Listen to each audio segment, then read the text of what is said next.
Hello, welcome to the channel and thanks for joining me. So today we're going to take a quick look at this Sanyo MGR72 personal stereo. It's a radio cassette made in Malaysia in 1992. So yeah, already over 30 years old. This particular one though is still boxed. It's in pretty nice condition actually all overall. You can see here it's got the FM stereo and an AM radio as well. Also, fast forward, I don't think it has a rewind function, it might just be stop playing fast forward. And as I say, it's got the radio, detachable belt clip, and it was obviously designed or at least marketed for people on the go. You can see these weights here and the skipping rope and the beach towel, or the gym towel at least. So anyway, I don't know whether it works or not, but it's going to be worth a little look. So I thought perhaps you guys could come along for the ride, see what it's like inside. Maybe we'll have a look at how to change the belt and that sort of stuff. So let's have a look then. First thing, we'll just open this up. And okay, it's a slip case. I've genuinely not had this open before, so this is the first for me. So that little slip case, as a lot of the Sanyo models did start to do over time. Just basic sort of functions and features and, you know, retail information on the side. And in here then we've got the headphones. It is pre-used, pre-owned, so it's not quite new, although it's pretty good condition. The polystyrene is pretty decent, I've got to say. That's in good nick, but I'll put that to one side as well. So that gives us the unit proper and the headphones. We'll just do the headphones quickly. So this looks like it may well be the original bag, so we'll carefully get those out like so. And yep, there we go. So we've got the stereo right and left, of course, there, and the wire band and plastic headphones are very typical of your sort of 1980s and 1990s Walkmans. Foam pads are still in really nice condition. These feel a bit more plasticky, a little bit more flimsy than perhaps some of the earlier models, but there you go, they are what they are. Fairly decent length cable, and obviously a right angled jack on the end as well. So don't know if that will focus, but there we've got it. So nice and simple. Anyway, I'll put those to one side also. So the main unit then, here we go, and you can see there, nice and simple, Sanyo branded radio cassette player, stereo, AM FM on the top just there. And in terms of features, we've got the band there, AM FM and FM stereo. And we've also got a light there as well, just to indicate the FM stereo. A volume potentiometer just there, a single headphone out, and a tuning dial on the end. The master switch you'll be able to see probably is on this side, and that is tape and radio. Very simple switch just there, and a 3 volt DC external power supply. And according to this, it is a positive. So again, positive pin, 3 volt DC. And there's your detachable belt clip just there. Right, okay, so overall not in bad condition. It's a bit grimy, it's a bit greasy, a bit dusty, and there's very gentle sort of marking and scratching just on the cover there, but nothing too major. So I think what we'll do is give it a bit of a clean. We'll polish out some of those little scratches there, give it a general wipe and make it a bit more hygienic. Maybe clean the head, the capstan, pinch roller. Looking down there, it has had some use, quite a bit of use actually, but it's not too bad, workable. So first thing first, I think let's see if it even works. So get some batteries in, and according to this it is positive on the bottom and negative on the top.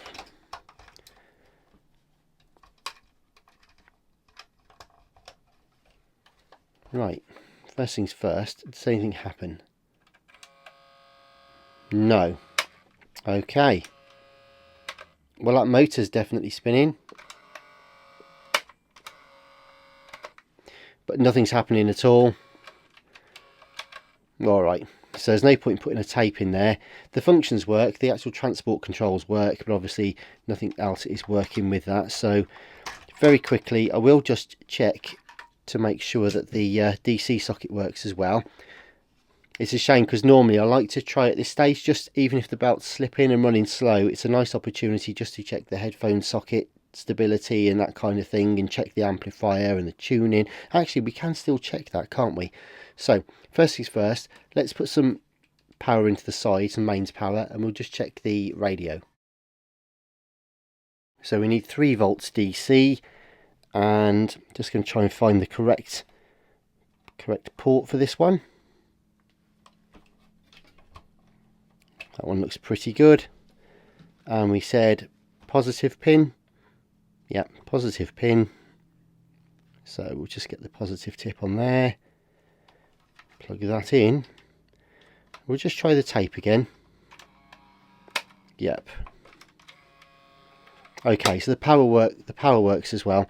We'll put it onto radio. What I'm going to do though is just plug in some speakers, some little JSX37 Sanyo speakers of the time, and this should bring us some radio. So switch that to radio on there.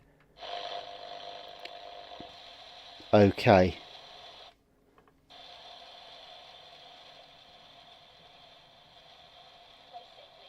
Yep, and I've got radio there.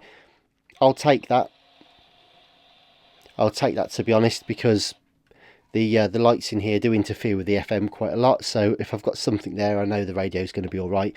Just want to check the headphone socket as well. Yep, that's tight, that's not coming in and out, so I know that the jack socket is working well, so the headphones will work fine as well. Good stuff. So there we go, that's the first part then. So the next thing we need to do is just, I think, open the back and see what we've got inside.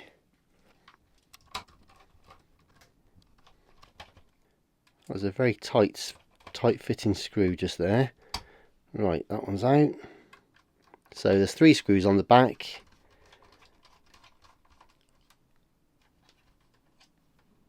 And they are all the same. Good stuff. Right, so with that in mind, what else have we got? Unless there's one underneath as well.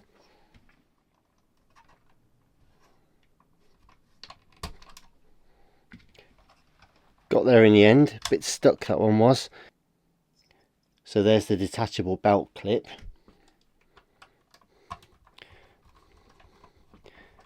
Was a bit stuck, hadn't been done for a while, but it did expose the 4th screw.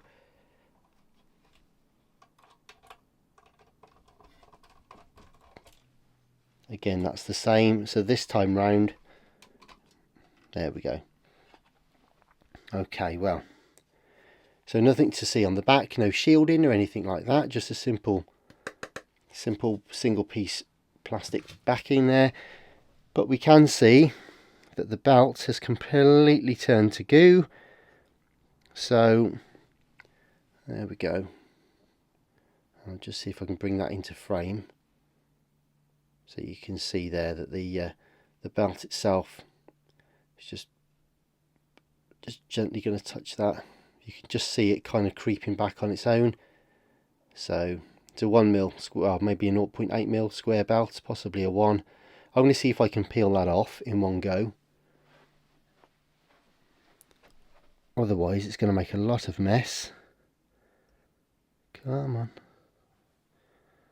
Yeah, not quite.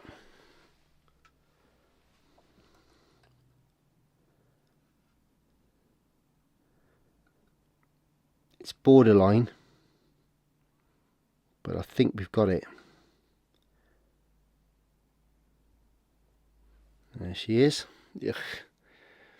So there's the belt. It's gone. It is quite sticky, but it's we've literally just caught that before it fell apart totally. It will be stuck around the pulley there for the motor though, so I'm gonna have to get that out. So yeah, ugh. That's pretty much turned to tar in there. So we'll get this out.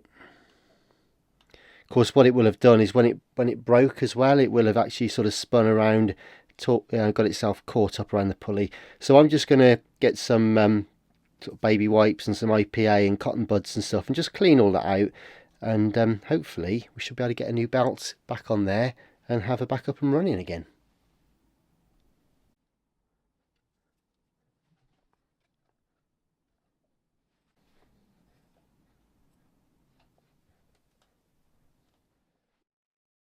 Rightio, well, we've cleaned up the mess. You can see what gets left behind on the pulley. It's all a bit of a sorry state, so no wonder it didn't work at all. Right, okay, now I have just had a quick look, and I think I've found a belt that's going to be okay. Only a cheap belt, this one, but the unit's probably not worth a great deal. It's not going to be used very much. This is more about just kind of getting it working and showing you guys how to change the belt should it actually go on yours as well. So it turned out to be a simple task anyways, but there you go, just always worth doing and trying. So what I think I'll do now is probably hook it up to the mains, put a tape in and see if we can get it working. We can then adjust the tape speed a little bit if we need to, because obviously the belt may not be the exact size as the one that was on there originally. So let's get some power in and see if it works.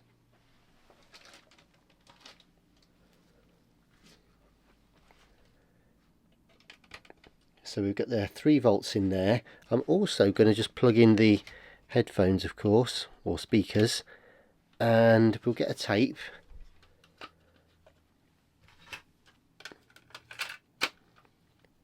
Righty ho, let's see what happens. Okay, well, she's turning,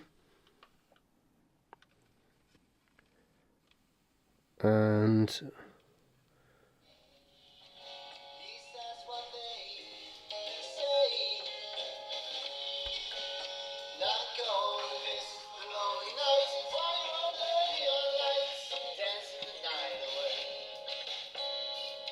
to be fair, that sounds alright.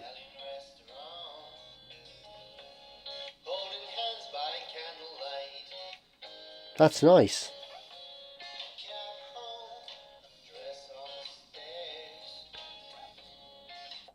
There we go, beautiful. Slightly loose connection on the input jack. I think that's because it's not quite the right one, but other than that, that's fine. Good stuff. So with that in mind, we'll get all this lot away.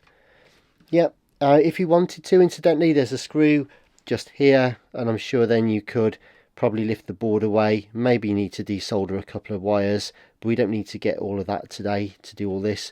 We can just get in here. We can still access the pinch roller and the head very easily to clean that without having to take the whole mechanism out. So again, I'm just going to check. One thing I didn't check was whether the fast forward works okay. So play, yep, fast forward, yep, that's okay. So mechanically everything's alright.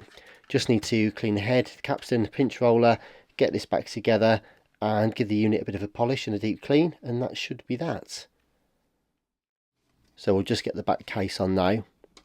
No point cleaning the controls internally, for the simple reason that they weren't crackly or giving us any grief, so we don't need to do anything with those.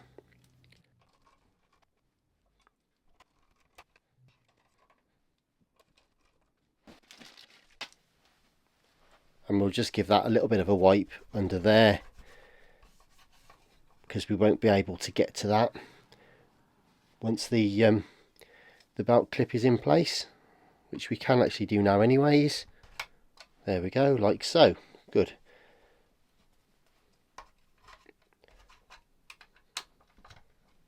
So I'm going to clean the head first,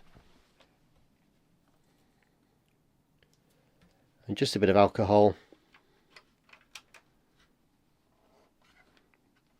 on a cotton bud, and I don't know if you'll be able to see that, but basically you can just draw that across there a few times. Nothing's coming off of this, so that's good. And we'll also do the pinch roller as well, and the best way of doing that is just to partially press the pinch roller, press play I should say, and it will bring the pinch roller into play, so to speak. and not all the way forward because it will press against the capstan, which we also need to clean anyways. So yeah, so just go in there, clean all of that. There's not a great deal coming off, to be honest, but I'm just going to keep doing this for a couple more minutes till it's properly nice and clean, and we'll polish the case. And I've just got a merest touch of cutting compound now onto this. Now you've got to be super careful. Check first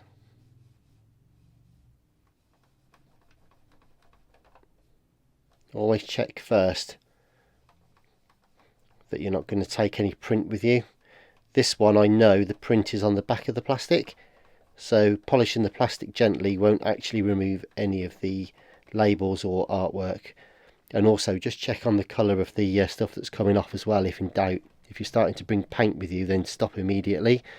I also know that this is a finish on the plastic, so I'm not going to do anything that's outside of the light grey area on this particular model.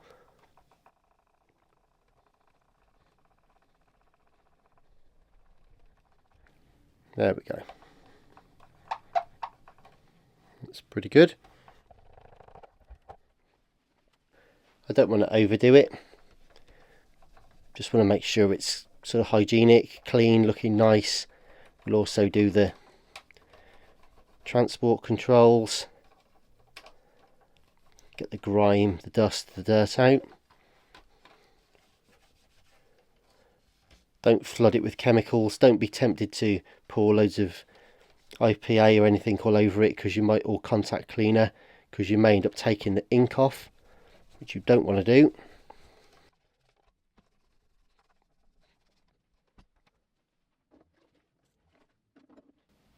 And then I'd just like to add a little bit of dressing, to be honest, a little bit of vinyl and rubber care, something like that. Wipe that over. Just like a plastic or a vinyl dressing. And it'll sort of tends to richen up the colours. Brings it all back really nice. So I'm just going to let that semi-dry for a minute, come back, buff it all up, and we'll have a final reveal.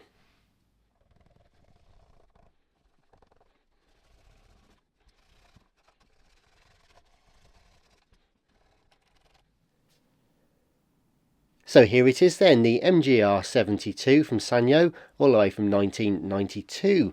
And it didn't seem like it was in too bad a condition, to be fair. It'd been well looked after, still had its original packaging and headphones, and overall in very nice condition.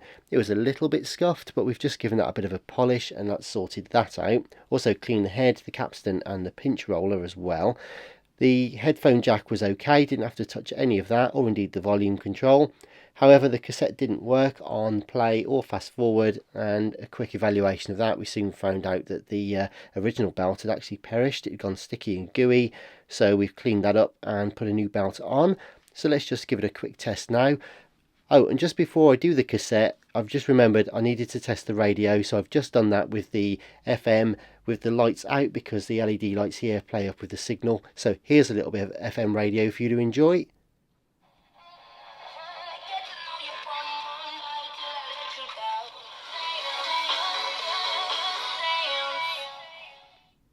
So we know the radio works, and that's great. So what about the cassette then? So I've got a tape in now, and I'll press play, and hopefully we'll be in business.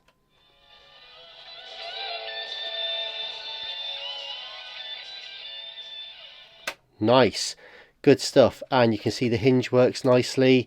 It turns over, fast forwards. You can see that working nicely. So yeah, all very nice really. Play, fast forward works, and I'll just press play again. There we go.